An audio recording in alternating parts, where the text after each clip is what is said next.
It is your Tuesday daily delivery. I'm Michael Rand. Glad to be back for yet another day and a good show coming up. Jim Paulsen from the Star Tribune covers high school sports, has for quite some time. Joins me here in a little bit to talk state tournaments coming up and some recent controversies with the Minnesota State High School League, some eligibility questions, and how those ultimately got resolved. So good stuff from Jim here in just a little while. Hope you stick around for that with state tennis, state softball coming up here in just a couple days, and all sorts of other state tournaments not too far off in the distance. Got some other stuff. Got some drama in Dinkytown. Some Gopher coaching. Maybe a little bit of drama. A notable departure there that I want to get to. Some interesting Vikings news, and I'll get to a listener question as well. First, though, what did I miss? So, pardon me, you're probably going to be seeing a lot of these things if you haven't already, as some of us kind of take initial voyages, forays into artificial intelligence. Now, there's all these, various little chat bots out there, different AI tools where you can kind of see what artificial intelligence knows, see what it does. And like most of us are using it kind of for the dumbest stuff right now, for basically Wikipedia level replacement type stuff. I'm no different. I think the first thing I asked the chatbot a week or two ago, I asked it to make a rap song in the style of Eminem about my wife. And now I don't know why. She did something similar about me. I don't know exactly why I asked it to do that, but it was not bad, and I asked, my daughters were like, do one about me. So I had them do a song about them, not so much in the style of Eminem. And it's kind of amazing how fast it can turn around at least a passable work of art is maybe the wrong word, but a work that, if you took it and then, use it as a rough framework, would be something you could probably turn into something at least decent. It's, the base of it is not usually that great, but as you kind of look at it, you're like, okay, I can see this piece, the structure is there, some of these rhymes work, let's go with it. So that was the first thing I asked it, and then for some reason I got on this kind of kick. I was like, what else can I ask artificial intelligence? And the next, I don't know why, but the next question that came to my mind, it wasn't even a question, it was just a direct statement to the app, was, tell me about the 1998 NFC title game. And I don't know what I wanted, what I expected from this, why that was front brain. Maybe it's because we are coming up on the 25-year anniversary season of that team, 1998, the 1998 Vikings that went 15-1, and of course lost in the NFC title game. That was the game I asked the chatbot about. We're coming up on 25 years. Maybe that's kind of been in my mind, and that caused me. But anyway, I asked artificial intelligence to tell me about that game. Didn't give it any other context. Didn't tell it who was playing, what sport, anything like that. And this is what it spit out. The 1998 NFC Championship game was a football game played on January 17th, 1999 between the Minnesota Vikings and the Atlanta Falcons. The game was played at the Hubert H. Humphrey Metrodome in Minneapolis, Minnesota, and was broadcast on Fox. Very good. Basic facts so far. The Vikings entered the game as heavy favorites, having gone 15-1 during the regular season and setting an NFL record for most points scored in a single season. The Falcons, on the other hand, had finished the season with a 14-2 record and were led by quarterback Chris Chandler and running back Jamal Anderson. The game started off well for the Vikings, with quarterback Randall Cunningham throwing a touchdown pass to Randy Moss on the team's first possession. However, the Falcons quickly responded with a touchdown run by Anderson, and the game was tied 7-7 after the first quarter. So far, so good, but here's where it gets kind of dicey. Says, in the second quarter, the Falcons took control of the game, with Chandler throwing 2 touchdown passes to tight end Reggie Kelly. The Vikings were able to score a field goal before halftime, but they went into the locker room trailing 20-10. That is completely false. Those are not correct facts. The Vikings actually led 20-14 at halftime. Reggie Kelly did not catch any touchdown passes in this game for Atlanta, let alone 2 in the second quarter. The Vikings led 20-7 before the Falcons, of course, got that late touchdown in the second quarter after the turnover by the Vikings when they were trying to get some extra scoring in there. So that was interesting to me that that it botched such a basic fact and got off track on what actually happened in the game, because I thought that would be what AI would know the most, right? It would have a good summary of what happened in the game, kind of like a book report style on the game. Let's continue.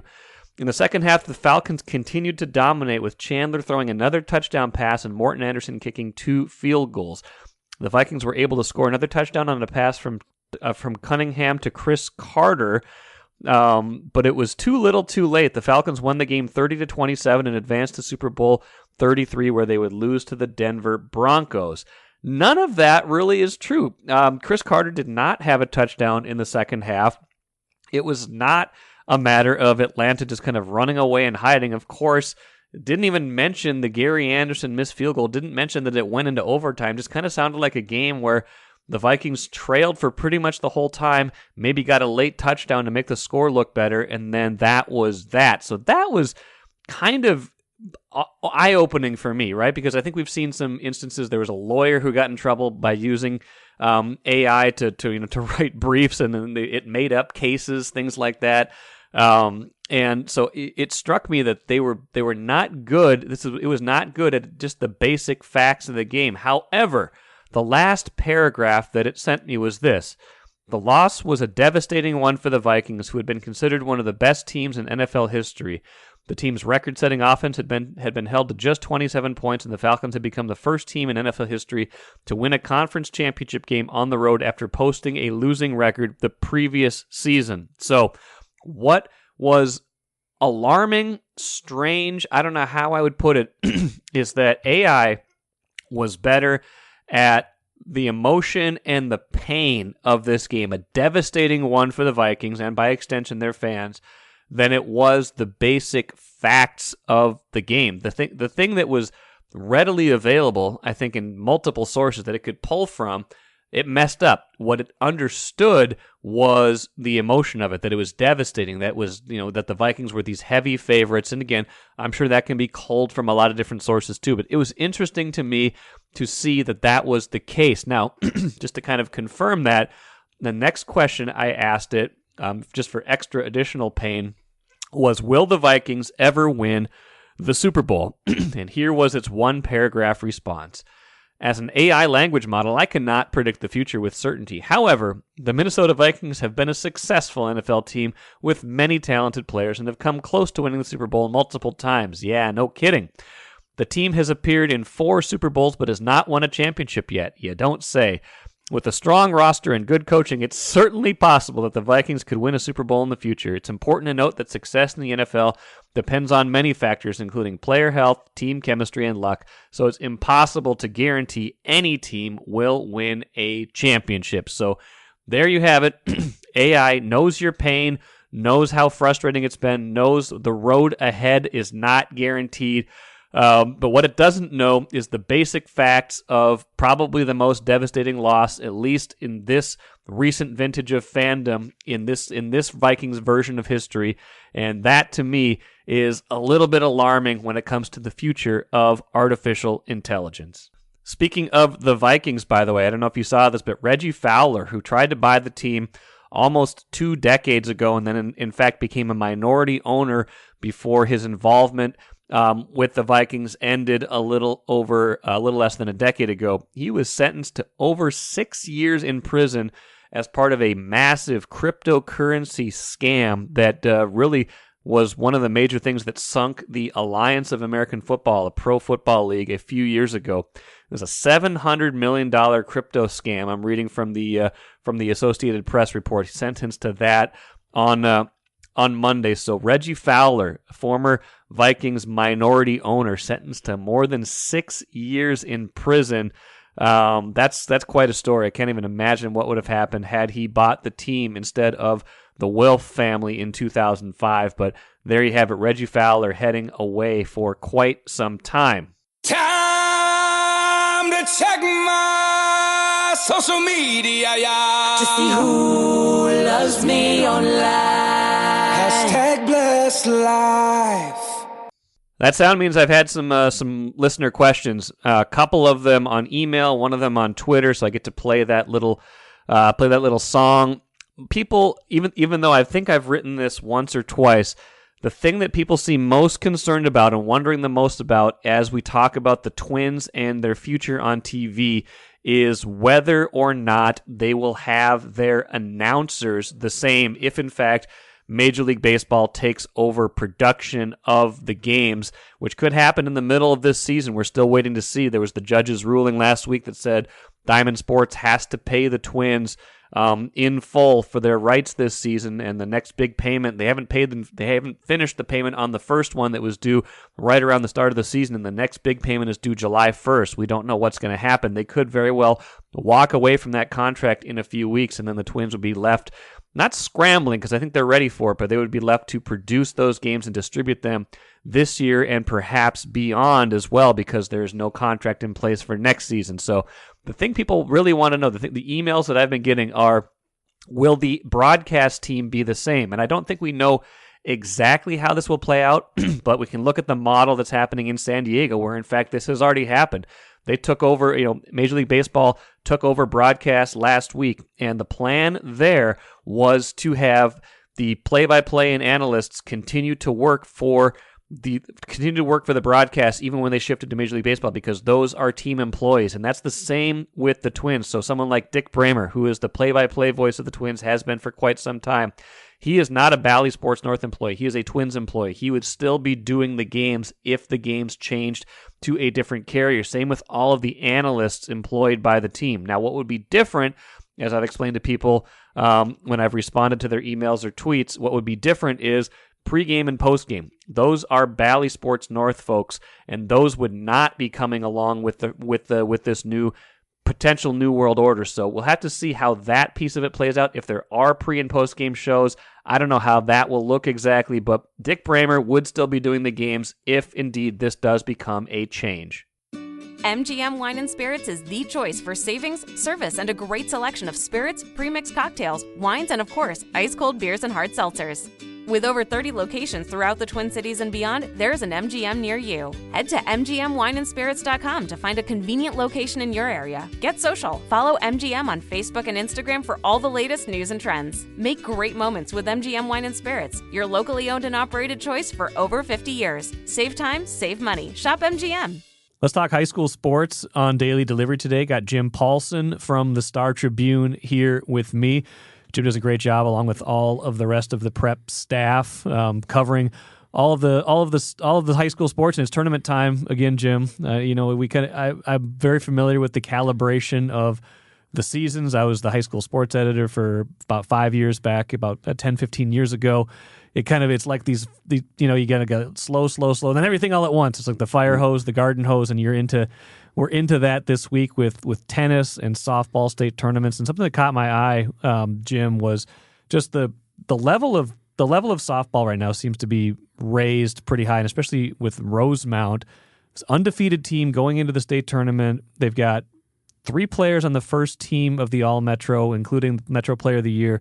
2 players on the second team. Like I don't remember there being, kind of back in my day, I covered a lot of softball back in the day. I don't remember there being a team quite that stacked. How did that become the powerhouse program? That's interesting. I talked to their coach, Tiffany Rose, about that very issue, and she had told me that she doesn't know how it happened either. She just kind of thanks her lucky stars every day that how all these players came together in one school in basically a 2-year window for the girls were juniors and seniors. Yeah, and these are a team that could rival a lot of the top club teams. Jessa Snippus is their leader, the pitcher, and she's been amazing. She was a Metro Player of the Year, but they've got other girls like Paige Zender, a power-hitting first baseman, and Isabel Nosen, a terrific shortstop. Both of them are going to Iowa State, by the way. Yeah. And they've got others that are going to play in college. Cece Hansen, an outfielder. Ari Prindle, a second baseman. Caleb Bartle, the left fielder. There's Sure. so many good players on that team, and how it's just a coincidence. Yeah. Thank you, Lucky Stars, for Rosemount to all come together in this one season. They won the state championship 2 years in a row. They knew these players would be good last year. I think the pressure got to them a little bit, and they didn't get there last year. And now this has been their goal all season long. And so far, so good. 23-0. That's a good time for just softball in general. I think we've talked plenty about college softball. The Gophers have a very good program. They've been in the the NCAA tournament. Boy, it'd be unfair if they let the Gophers play in the state tournament. The NCAA tournament every year since 2013, excluding the COVID year where the tournament was canceled, of course. Like I said, some of these players going to play for the Gophers, including the very good Metro Player of the Year, who's not only a great pitcher, but hitting over 600 this year. She's a terrific hitter. I mean, I imagine she was, if not unanimous, got a lot of support as Player of the Year. It's just kind of a heyday for softball in general. I think we maybe talk about that in Minnesota with some other sports. Like it's been we've had like top 5 draft picks in basketball. Volleyball has really kind of burst onto the scene, but softball is producing some really high level players, and the sport in general seems like it's been growing. Well, it seems nationally, the sports profile has been big as well. If you see the College World Series that's going on right now, and they're getting very good ratings. I think they outdraw college baseball all the time. And I have ideas about why that might be. But there's something about softball that just kind of catches your eye. It's a smaller game, a quicker game. There's a lot of energy. And I don't know about you, but if I find myself flipping channels and there's this college softball game, I always tend to pause on that one just because it's an easy game to watch. The players are closer up. It's just a fun game to watch. It really is, compared to baseball, which you can have a much bigger field, and balls and dead bats and balls that aren't going anywhere. In softball, there's always action. There's always something going on. Yeah, I feel like I do the same thing, and I feel like something happens quickly when you turn it on. And I didn't watch a ton of Gophers games this year, but when they got to the NCAA tournament, I found myself like seeking out, like, hey, what's the alternate channel for this first round game against, I think it was McNeese State, and I was like my kids are like, yeah, we want to watch TV. It's our turn. I'm like, no, I'm just going to watch this. We're going to watch this softball for a while. It is a fun game to watch, and the state tournament's always fun too. Like it's a lot of logistics. It's a lot to cover with everything going on all of those fields, but it's always a fun cover, especially when the weather cooperates. And it is always sun-bleached when you're down there. You go down there, and you better have the sunscreen. There's no trees. There's no trees. No tree cover. And they oftentimes would have the championship games, that stacked one right on top of the other, within a half an hour starting times of each other. That's been difficult to cover. This year, they've staggered the start times a little bit more, I think an hour and a half between games. But still, just a great experience. It's all softball on the 6 fields at Caswell Park. Players everywhere, fans everywhere. People parking in fields like a state fair. Yeah, it's a really fun tournament. It really is. Do you like this time of year? Does it? I mean, I know I just remember kind of like it's like this mix of like adrenaline, but also like it's not dread. Dread's not the right word, but you just know you're going to be tired at the end of it. But do you enjoy this kind of like period of 2 or 3 weeks that kind of comes? I mean, in the winter it's more like 5 or 6 weeks, but like this period of time where it's like it's just game, and you get all these champions crowned.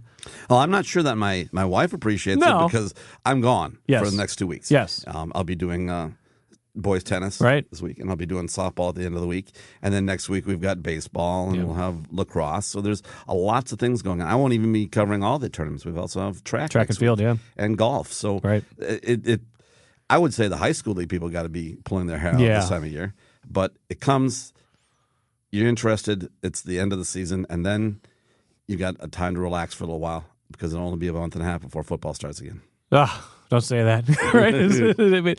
You got to take your time where you can get it, I'm sure. I kind of remember that. Just there's a rhythm to the seasons. It's all fun, but it always felt like those spring tournaments snuck up on you because it's like the spring season, especially this year. I mean, there was we forget about it now because it's been like 80s and 90s for the past 2 or 3 weeks, but the start of the spring season was terrible weather-wise. These seasons barely got underway until probably mid-April, right? It's amazing to me that they're able to get their 20-game seasons in for all these softball and baseball teams. That they're playing every day.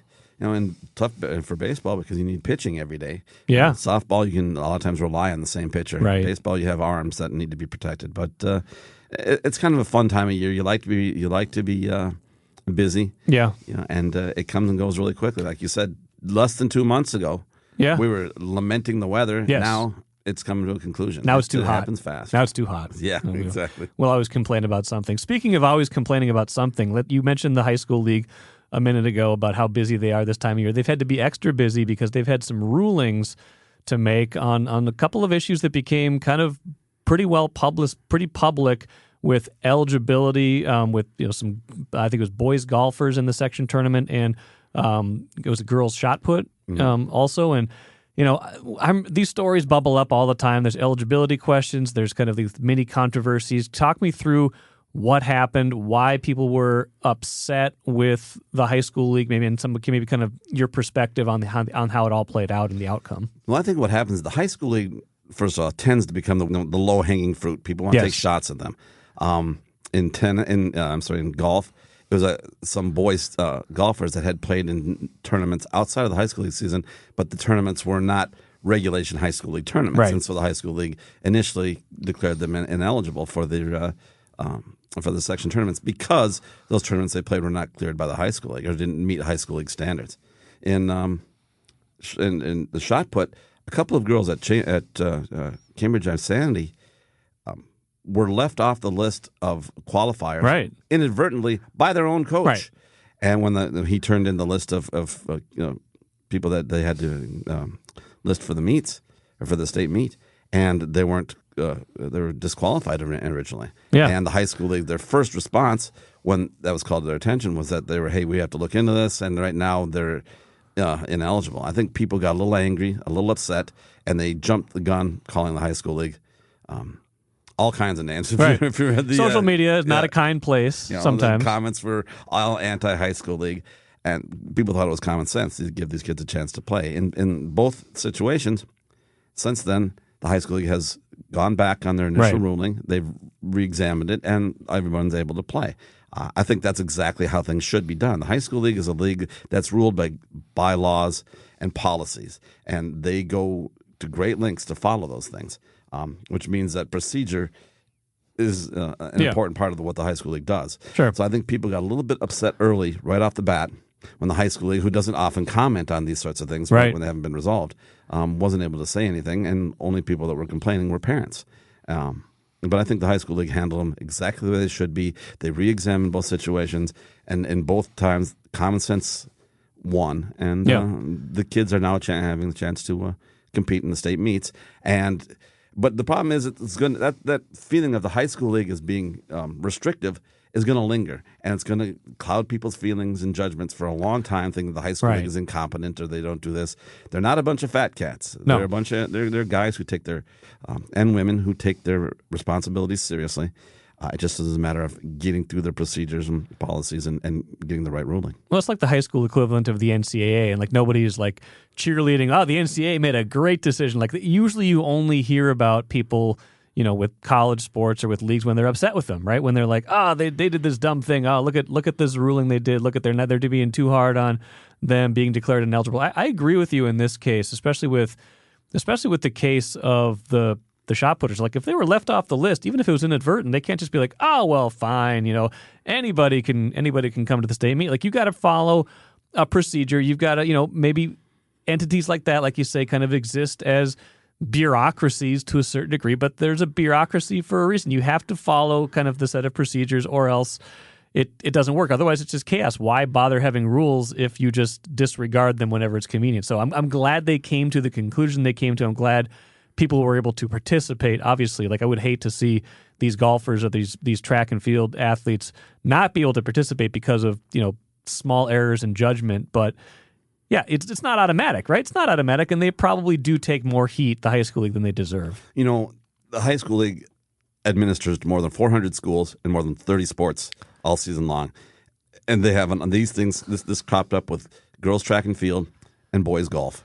For the most part, those are two sports that they've had questions that have happened this year. I don't think it's fair to just blanketly portray them as being incompetent, as some wanted to do. I think the high school league did exactly what they should have done and how it should have been done.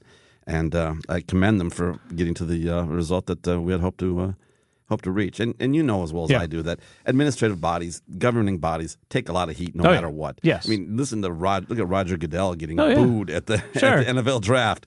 Has he really been that bad? No, but people want to take shots at the guys in charge. Well, he serves at the behest of the owners, who are probably not a easy lot to please. Jim, really quick before you go, I mean, tennis is the first one up. I mean, we had the All Metro Softball and the Metro Player of the Year story are on Star Tribune, StarTribune.com right now. You should go read those. But tennis tournament underway Tuesday. What should we watch for there? This is the best year I've ever seen for having two really stellar players at the top of the rankings. Okay. Colin Badoon of Wayzata, Matthew Fullerton of Medina. They played in last year's championship match. Fullerton won in 3 sets in like a 4-hour championship match. Wow. It was an epic. They're good friends. They're both actually going to play at Wisconsin next year. Okay. Top-notch players.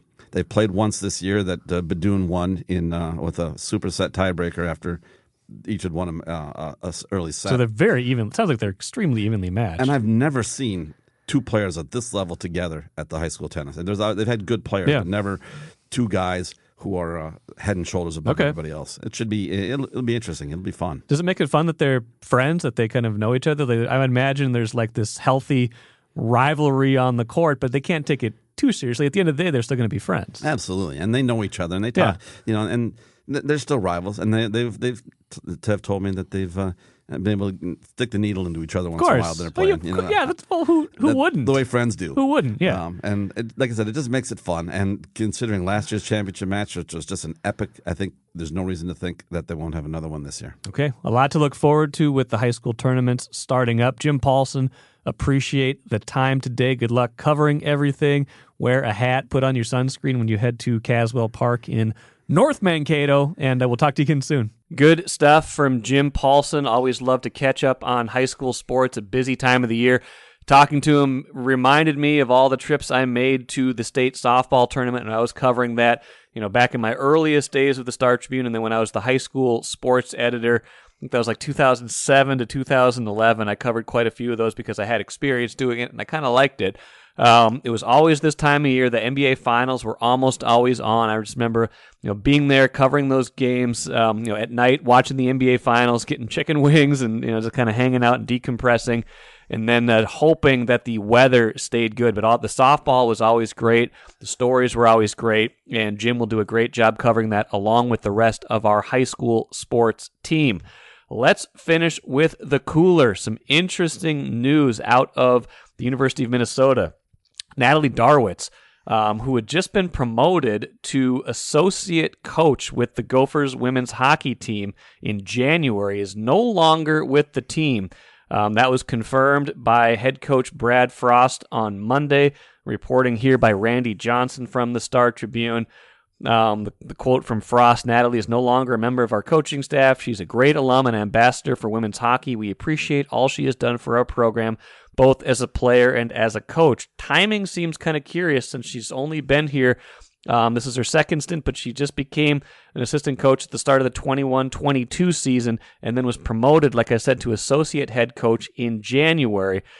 Reading from Randy's story, this paragraph caught my eye. There were indications within the program that Frost and Darwitz had philosophical differences.